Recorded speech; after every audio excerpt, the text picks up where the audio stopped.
जिल्ह्यातील अश्रेणी नगर परिषद म्हणून ओळखल्या जाणाऱ्या हिंगणघाट नगर परिषदेसाठी महिला नगराध्यक्ष निवडणुकीत एकूण 10 उमेदवार रिंगणात आहेत. यापैकी 7 उमेदवार विविध राजकीय पक्षांकडून अधिकृत चिन्हावर निवडणूक लढवत आहेत, तर 3 उमेदवार अपक्ष म्हणून मैदानात उतरले आहेत. बुधवार 26 नोव्हेंबर रोजी उमेदवारांना निवडणुकीचे चिन्हाचे वाटप करण्यात आले, त्यामुळे निवडणुकीचे चित्र पूर्णतः स्पष्ट झाले आहे.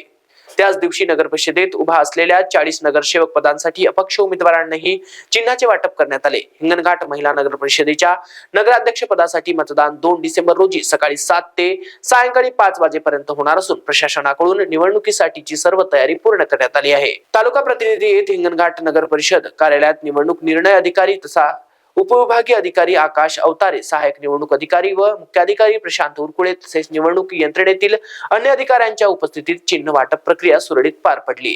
विविध राष्ट्रीय आणि प्रादेशिक पक्षांकडून उमेदवारांना घड्याळ, तुतारी, कमळ, धनुष्यबाण, मशाल, हत्ती, गॅस सिलेंडर अशी अधिकृत चिन्हे देण्यात आली, तर अपक्ष उमेदवारांना केटली, बॅट आणि नारळ ही चिन्हे प्रदान करण्यात आली आहेत.